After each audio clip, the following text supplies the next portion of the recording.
বন্ধু আমি এখন সংসদে। সংসদে? শুয়োরের খোয়ার না গরু ছাগলের খোয়ার? গরু ছাগল শুয়োর হলে তো ভালোই হতো। তুমি ওখানে কি করেছো? ঝাড়ু নাই? তোমরা ওই নারীরাই তো আসল গোলমালের মূল। তোমরা ঝাড়ু নিয়ে যাও, ঝাড়ু মিছিল করো। যারা আমরা আমার জাতীয় জামাতকে সঙ্গীতকে অসম্মান ক্ষমতায় করেছে, দেখতে চাই। ওই যে অথর্ব তোমার বরিশাল্লা এক ছাগল, ছাগলের মতো দাঁড়ি, সেটা কি মুক্তিযোদ্ধা ছিল? আমার কচু ছিল। ও আমার বালের মুক্তিযোদ্ধা ছিল, তারে বানাইছে স্পিকার। সে তো দালাল, সে তো পদলেখী কুকুর, সে তো একটা টাউট বাটফার, অশিক্ষিত মূর্খ বর্বর ছোট লোক। কার কথা বলেছি জানো তুমি? তার নাম কি? হ্যাঁ, কে? স্পিকার, আমাদের মাননীয় স্পিকার। মাননীয় কইবা না, তোমাকে বরিশাল্লা খাটাস ছোট লোক, অজাত কুজাত, এটা বলো। বীর মুক্তিযোদ্ধা। আবার বালের মুক্তিযোদ্ধা।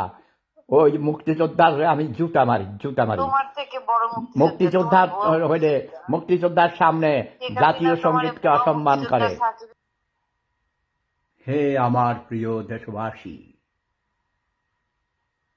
বাংলার মানুষ, আজীবন গরিব, তোরা গরিবেই থেকে গেলি।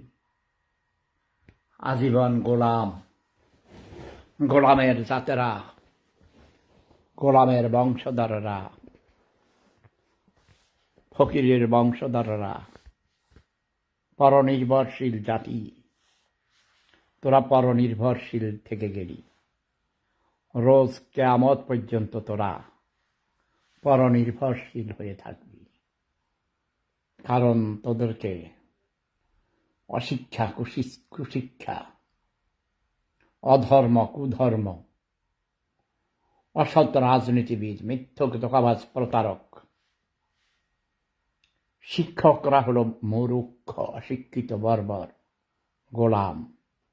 তোদের গোলামি শিক্ষা দিয়ে আসছে আজীবন।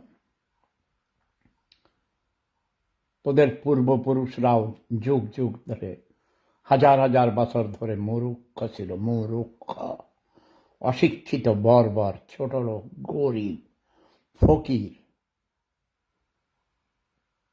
কাজ করতে চায় না, অন্যের গোলাম হয়ে থাকতে চায়, স্বাধীনতা পছন্দ করে না, পরাধীনতা ভালোবাসে।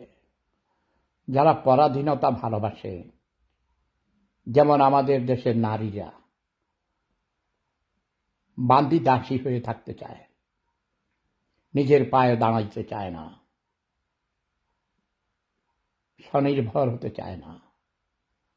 ওই মোল্লার গোষ্ঠীরা, সকল ধর্মের মোল্লারা বলে ঈশ্বর খাওয়া দিবে।